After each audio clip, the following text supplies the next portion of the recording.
Hello बच्चों, welcome to my channel chemistry of five. हम लोग अमाइंस चैप्टर को कंटिन्यू करते हुए लेक्चर थर्ड करने वाले हैं। और लेक्चर थर्ड में हम लोग फिजिकल प्रॉपर्टीज ऑफ अमाइंस थोड़ा डिस्कस कर लेते हैं, क्योंकि फिजिकल प्रॉपर्टीज किसी भी चैप्टर से एक क्वेश्चन जो है सो आपको मिल ही जाएगा। सीरीज दे देगा अरेंज करने के लिए या रीजन पूछ देगा। तो इम्पॉर्टेंट बात यह है कि फिजिकल प्रॉपर्टीज ऑफ अमाइंस में सबसे पहले हम बात कर लें कि फिजिकल स्टेट और उसका स्मेल कैसा होता है। तो जनरली जो अमाइंस होगा अप टू 3 कार्बन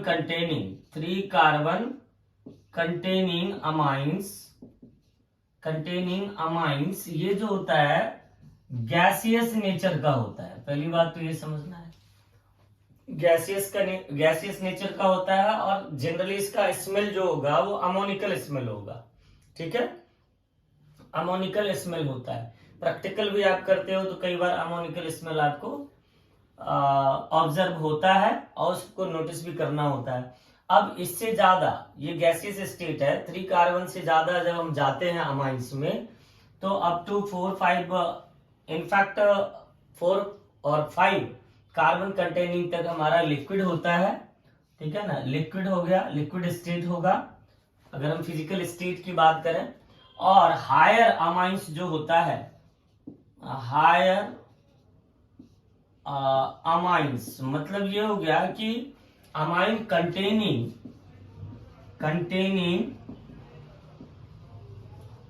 ठीक है लार्ज नंबर ऑफ कार्बन, ये हमारा सॉलिड स्टेट में होगा। फिशी स्मेल भी होता है इसका, जैसे जैसे इसका बढ़ता जाएगा मॉलिक्यूलर मास, इसका स्मेल फिशी होगा।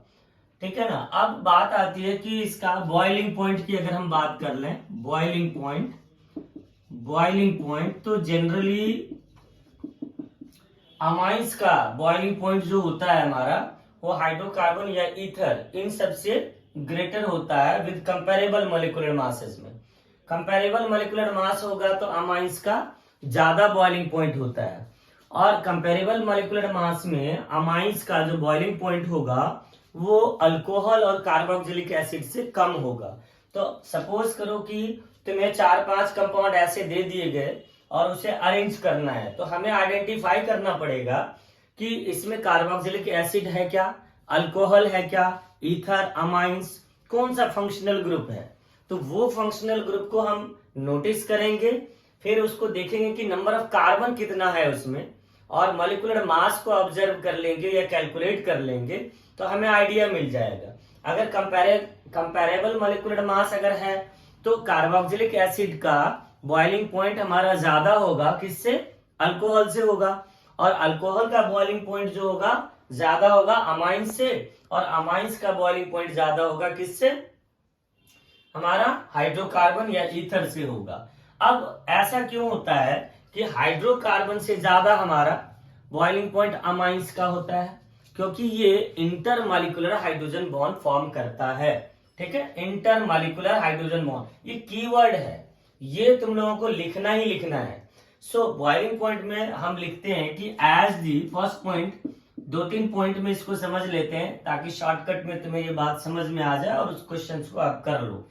तो सबसे पहले कि एज द मॉलिक्यूलर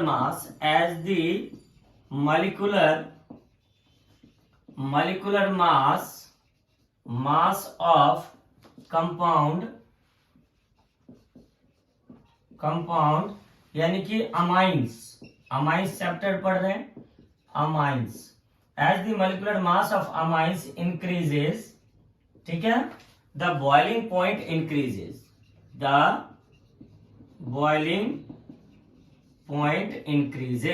तो ये तो हमारा जनरल फैक्ट्स है।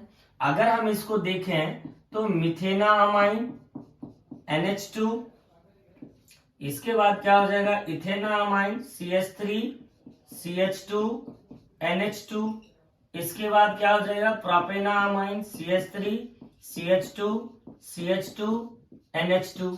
जो ये कंपाउंड है तो इसका बॉइलिंग पॉइंट हम देख रहे हैं कंसिस्टेंटली इंक्रीज हो रहा है, क्योंकि मॉलिक्यूलर मास इसमें इंक्रीज हो रहा है, ठीक है ना। तो बॉइलिंग पॉइंट इंक्रीज क्यों होता है? अगर विद कंपेरेबल मॉलिक्यूलर मास लें, हम फर्स्ट ये देखें कि अमाइंस का जो होगा, amine have higher boiling point than hydrocarbon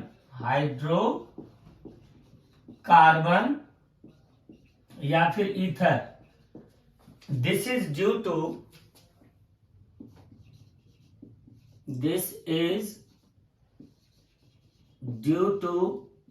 the presence of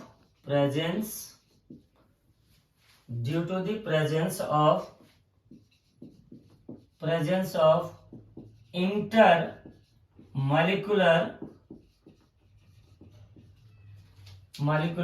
hydrogen bonding. तो इंटरमॉलिक्यूलर हाइड्रोजन बॉन्डिंग अगर एसोसिएट करता है या association of intermolecular hydrogen bonding, तो बॉइलिंग पॉइंट इसका क्या हो जाएगा? इंक्रीज हो जाएगा। कंपेरेबल मॉलिक्यूलर मास की बात करते हैं, तो यहाँ पे सपोज कि हमने लिया CH3 CH2 CH2 CH3, ये हमारा क्या है? ब्यूटेन है। तो ब्यूटेन का बॉइलिंग पॉइंट क्या होगा? कम होगा। किससे? CH3 CH2 CH2 और NH2 से, ठीक है ना। इससे प्रोपेनामाइन, क्योंकि नाइट्रोजन यहाँ पे आ गया है, तो 14 ग्राम इसका वेट क्या हो जाएगा हमारा? इंक्रीज कर जाएगा। तो नंबर ऑफ कार्बन यहाँ पे कम हो जाएगा। तो कंपेरेबल मॉलिक्यूलर मास, अगर हम मॉलिक्यूलर मास कैलकुलेट कर लें तो 15 15 30 ग्राम, 14 और 14 28 ग्राम, तो ये क्या हो जाएगा? 58 ग्राम हो गया। और यहाँ पे देखो कंपेरेबल मॉलिक्यूलर मास की बात कर रहे हैं, यहाँ 28 और 15 और ये हो गया 16 ग्राम। तो 16 ग्राम 14 ग्राम, ये हो गया 30 ग्राम और ये क्या हो गया? 59 ग्राम हो गया। तो ये कंपेरेबल मॉलिक्यूलर मास हो गया।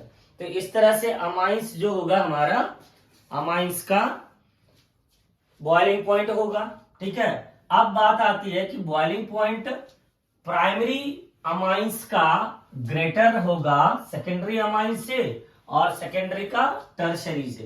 तो बॉइलिंग पॉइंट इन इंक्रीजिंग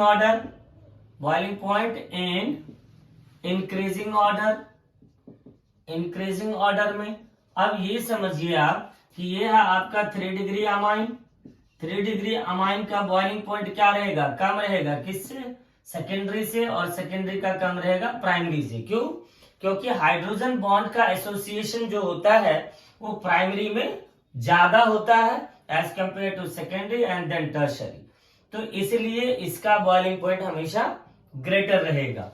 बात आती है सॉल्युबिलिटी की, ठीक है ना। तो सॉल्युबिलिटी की बात अगर हम करें तो जो लोअर अमाइंस होगा वो ज्यादा सोल्यूबल होगा, और जैसे जैसे मॉलिक्यूलर मास अमाइन का इंक्रीज करता है वैसे वैसे क्या होगा? सोल्युबिलिटी डिक्रीज करेगा। मॉलिक्यूलर मास अगर बढ़ता जाए तो सोल्युबिलिटी घटती जाएगी, ठीक है ना। तो सोल्युबिलिटी को कर लेते हैं सोल्युबिलिटी, ठीक है ना। तो एज द मॉलिक्यूलर मास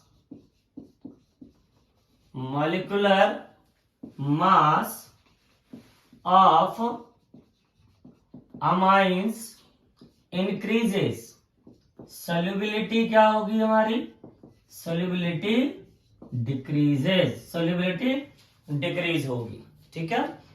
तो प्राइमरी अमाइंस यहाँ पे भी ज्यादा सोल्यूबल होगा as compare to secondary and tertiary because of the formation of intermolecular hydrogen bonding. तो जो लोअर अमाइंस होगा, lower amines will be more soluble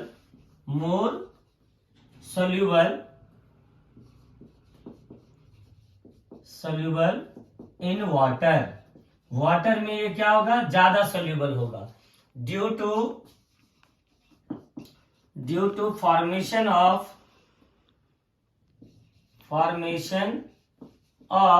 intermolecular hydrogen bonding, intermolecular hydrogen bonding के कारण, ठीक है ना।